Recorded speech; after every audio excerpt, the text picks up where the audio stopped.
Welcome to everyone Uday physics point.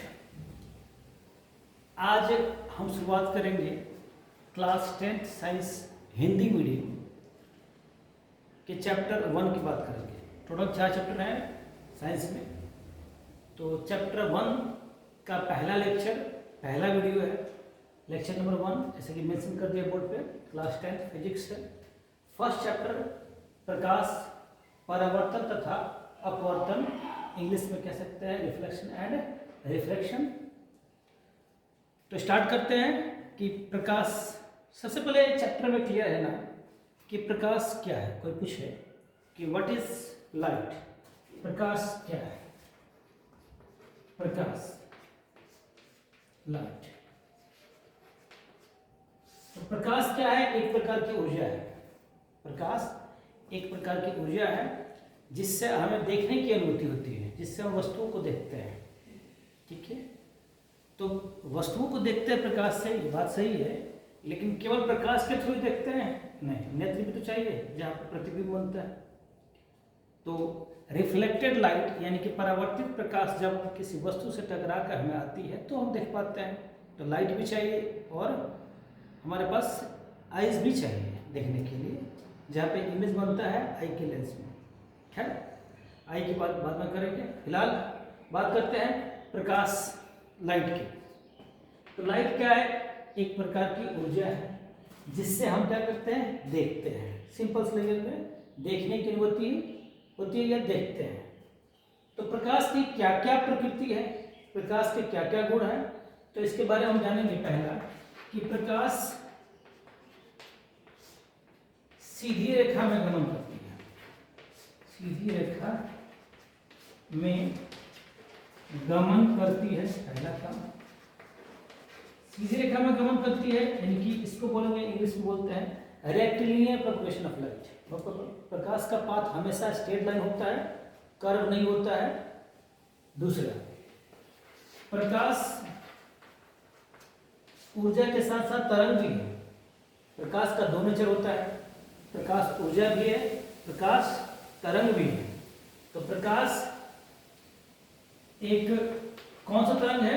विद्युत चुंबकीय, विद्युत चुंबकीय तरंग है, तरंग है।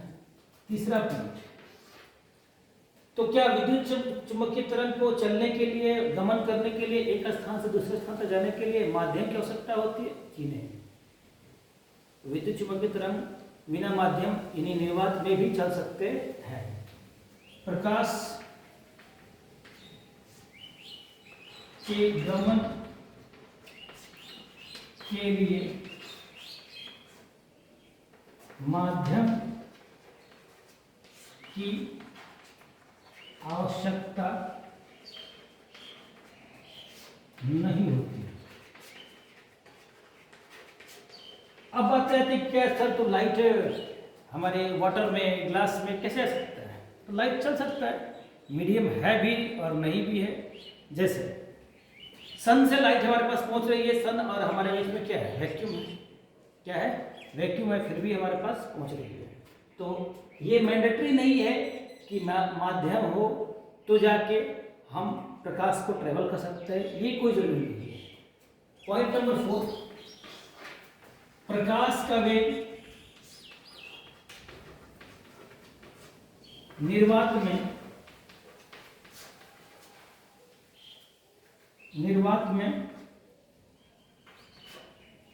3 × 10⁸ मीटर पर सेकेंड होता है। अगर कोई कहे कि सर कॉमन भाषा में समझाइए कितना होता है, किसी को समझाना हो, तो अगर किलोमीटर में कहेंगे तो यहाँ से 8 है तो 3 कम हो जाएंगे, डिवाइड बाई 1000 करेंगे तो 3 लाख, ये 3 × 10⁵ यानी कि 3 लाख किलोमीटर पर सेकेंड कह सकते हैं। नियरली एग्जैक्ट वैल्यू होती है 2.9 समथिंग, लेकिन ये हम लोग लगभग लेते हैं 3 × 10⁸ मीटर पर सेकेंड। प्रकाश द्वैत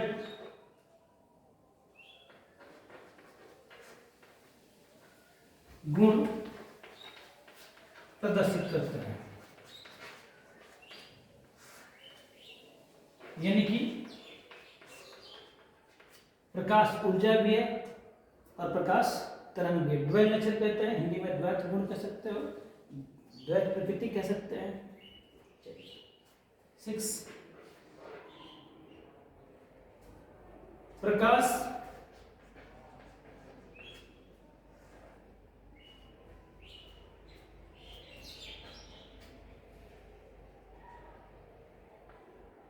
जनरल में जब किसी वस्तु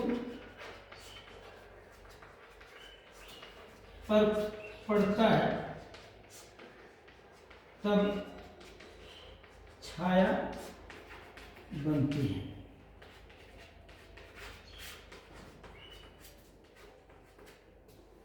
सबको पता है, सिंपल से लैंग्वेज में पता है कि वस्तु पर पड़ेगा तभी छाया बनेगी। ये कुछ इसके गुण हो गए, प्रकाश के गुण हो गए। इसके अलावा बहुत सारे गुण हैं, लेकिन जनरल कॉमनली जो जानना है हम लोग को ये जानना है। सर अगर मान लीजिए कि फोर्स की बात करते हैं, निर्वात भी इतना होता है, तो क्या किसी अन्य माध्यम जैसे पानी हो गया, कांच हो गया, इसमें क्या होगा? इसमें इससे कम होगा। सबसे ज़्यादा मैक्सिमम स्पीड इसमें होता है। और हवा में नियरली इतना ही होता है, थोड़ा सा कम होता है, माइनर कम होता है, लेकिन इस हवा में भी इतना ही लिया जाता है। तो ये हो गया प्रकाश के बारे में। अब हम बात करेंगे, सिंपल से जानते हैं लोग, दीप्त वस्तु, अदीप्त वस्तु। दीप्त वस्तु क्या है? जिसका अपना प्रकाश होता है, जो प्रकाश उत्सर्जित करते हैं, जैसे सन हो गया, सूरज हो गया, कैंडल हो गया, बर्निंग कैंडल, इलेक्ट्रिक बल्ब हो गया, ये सारे क्या करते हैं? प्रकाश उत्पन्न करते हैं, तो ये दीप्त वस्तु है। अदीप्त जो उत्पन्न नहीं करते हैं, जैसे वॉल हो गया, डेस्क हो गया, जो नहीं उत्पन्न कर रहे हैं वो है अदीप्त वस्तु। ये पता है। अब है कि प्रकाश का परावर्तन किसे कहते हैं? एक कॉमन लैंग्वेज में सब जानते हैं कि कुछ वस्तुएं ऐसी होती है जिसके आर पार देख सकते हैं, उसे पारदर्शी कहते हैं। कुछ वस्तुएं ऐसी होती है जिनके आर पार नहीं देख सकते, वो है अपारदर्शी। और कुछ वस्तुएं ऐसी है जिनके आर पार मतलब लाइट देखा जा सकता है, मॉडरेट कह सकते हैं, पार्शियली आंशिक रूप से देख सकते हैं। जैसे तेल लगा हुआ कागज हो गया, रब्ड ग्लास, घिसा हुआ ग्लास हो गया, तो यह है पारदर्शी। तो पारदर्शी वस्तु, अपारदर्शी वस्तु और पारभासी, ये बेसिक क्लासेस में सीखते हैं, आप लोग जानते हैं। अब हम आएंगे, डायरेक्ट बात करेंगे नेक्स्ट पॉइंट पे कि प्रकाश का परावर्तन क्या होता है। प्रकाश का परावर्तन क्या होता है?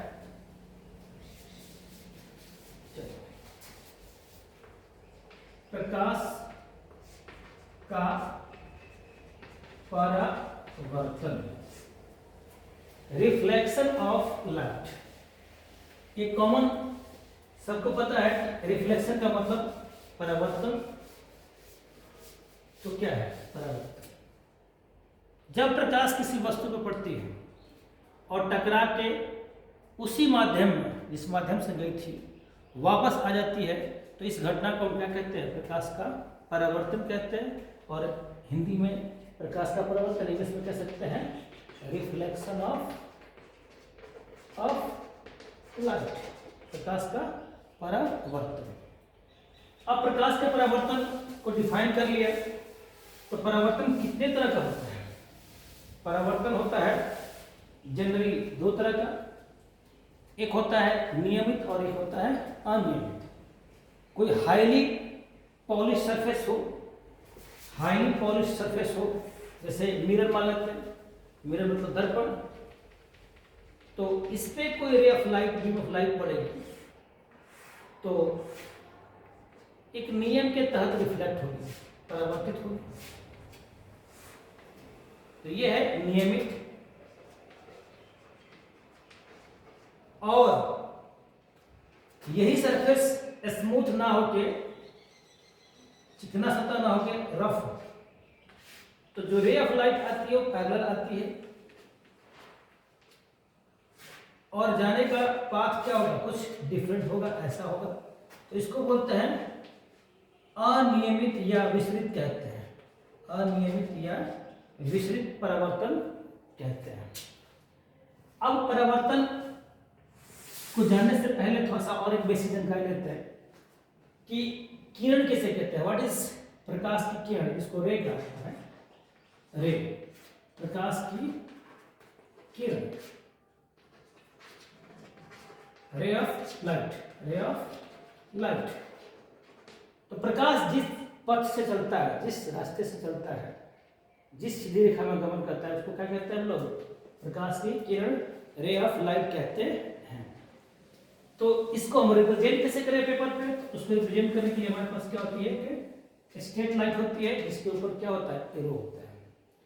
तो ये जो एरो दिखाया जा रहा है स्ट्रेट लाइन के ऊपर, ये क्या है, प्रकाश की किरण है। एरो का मतलब क्या है, एरो शो करता है direction. Keep in mind, left to right arrow है तो प्रकाश लेफ्ट से राइट जा रही है, और राइट टू लेफ्ट है तो राइट से लेफ्ट आ रही है। Arrow change, direction change, arrow का बहुत बड़ा इंपॉर्टेंस होगा इस चैप्टर में। दूसरा आता है बीम ऑफ लाइट, जान लेते हैं इसको, beam of light. Beam of light क्या होता है, इसको प्रकाश पुंज कहते हैं, प्रकाश पुंज। प्रकाश पुंज क्या है, ये रे है, एक सिंगल हो गया, किरण है, इसका ग्रुप, समूह, तो प्रकाश की किरणों का समूह, प्रकाश की किरणों का समूह प्रकाश पुंज कहलाता है। और ये तीन तरह का होता है। पहला है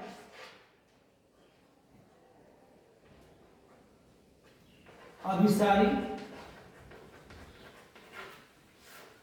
दूसरा है अपसारी, और तीसरा है समांतर। ये सारे प्रकाश पुंज हैं, किस प्रकार है, प्रकाश पुंज के प्रकार। तो अभिसारी क्या होता है, अभिसारी जब प्रकाश की किरणें किसी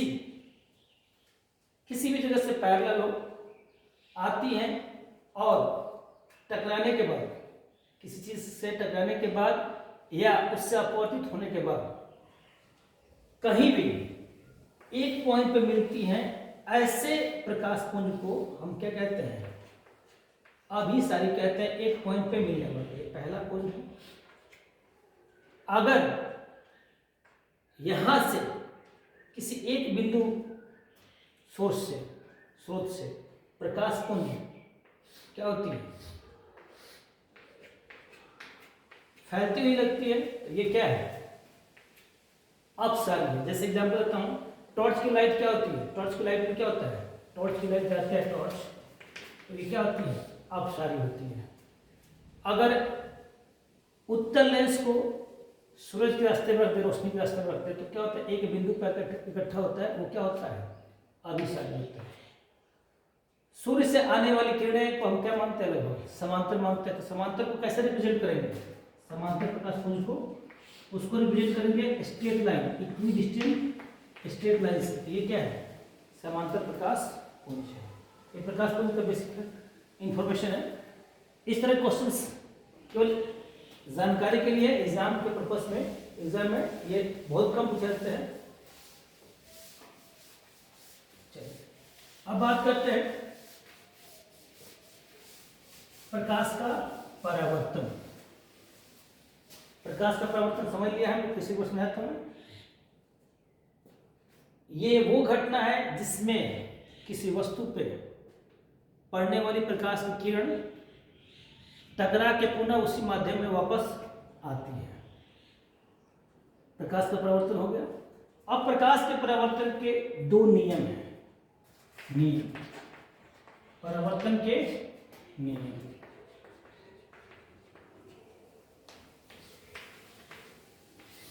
कहेंगे इसमें लॉज ऑफ रिफ्लेक्शन, परावर्तन के नियम।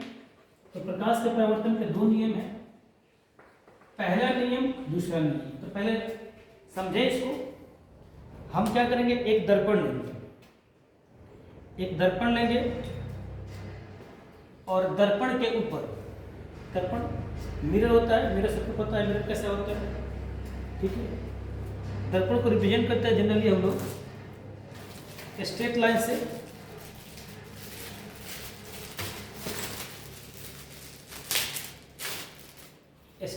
रिप्रेजेंट करते हैं।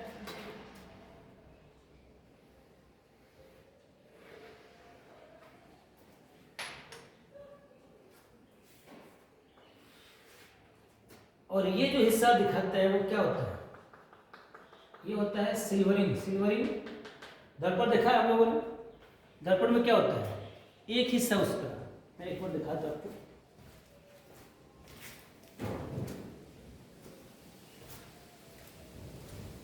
इस दर्पण में पीछे की तरफ सिल्वरिंग होती है और सिल्वरिंग के बाद क्या क्या होता है, पेंट किया होता है। सिल्वर क्यों करते भाई, सिल्वरिंग क्यों करते हैं, तो सिल्वर जो है बेस्ट रिफ्लेक्टर है, परावर्तक है और बेस्ट कंडक्टर भी है। तो ये सिल्वरिंग है, इसको हिंदी में कहते हैं रजतित करना। क्या कहते हैं, रजतित हिस्सा सिल्वरिंग करना। अगर कोई रे ऑफ लाइट, ये आपका हो गया नॉर्मल, नॉर्मल मतलब अविलंब। अविलंब कितना एंगल बनता है भाई, 90 का। एक किरण हम क्या करेंगे, इसमें इंसिडेंट करते हैं। मान लीजिए एक किरण हमने ले लिया, एक किरण ले रहे हैं हम लोग, कितने डिग्री पर ले रहे हैं, 0 से 40 के, कितना लिए 40। ये जो एंगल बना रहे हैं ये बन रहा है एंगल 40 का, 40 डिग्री। ये है आपतित किरण, सपोज करिए। तो जो परावर्तित किरण होगी ये भी क्या होगी, 40 का ही होगी। नॉर्मल के साथ कितना का होगी, 40 का होगी। देखते हैं, ये हो गया 40।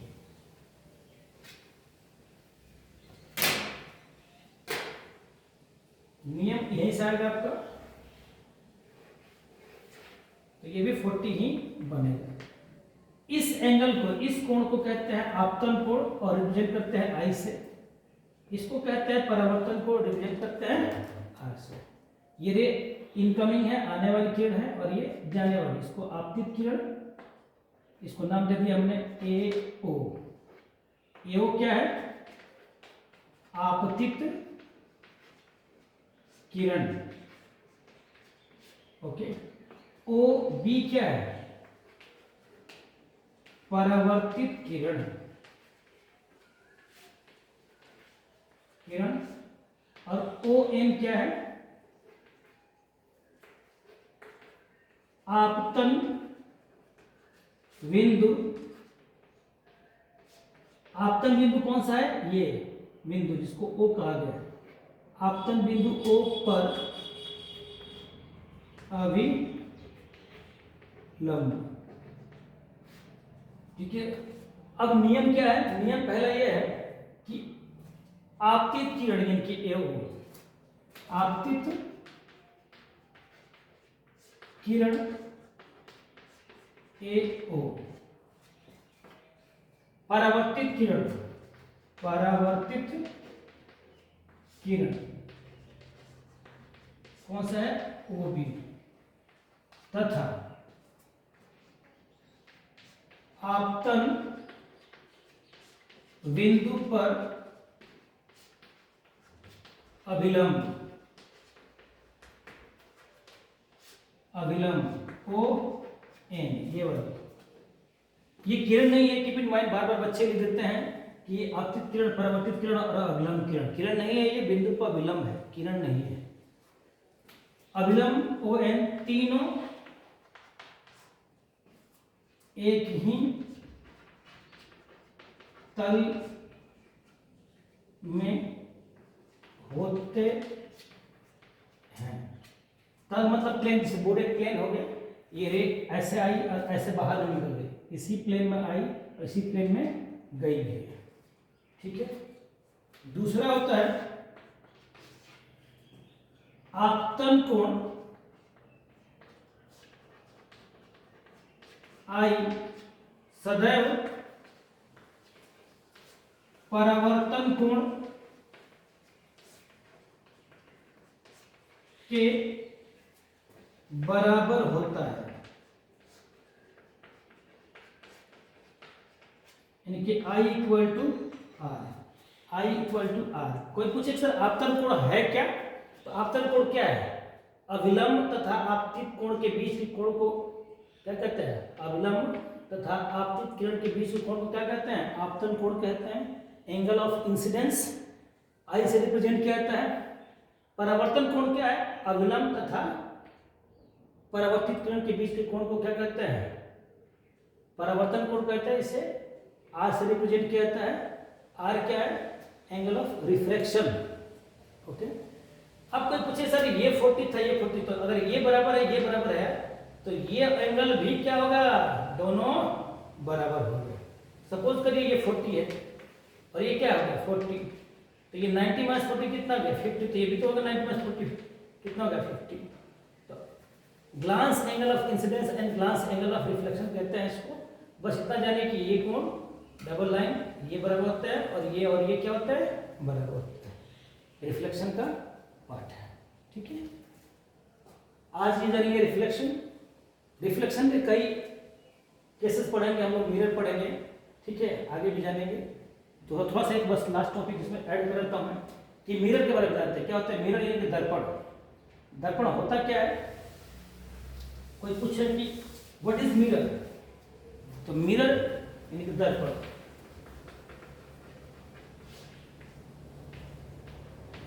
दर्पण वो वस्तु है जो हाईली पॉलिश होता है, जिसका सतह पूरा चिकना होता है और वो अपने ऊपर पड़ने वाले प्रकाश के अधिकतम भाग को क्या कर देती है? परावर्तित करती है। अधिकतम भाग कहने का मतलब 99.9% के अप्रॉक्स।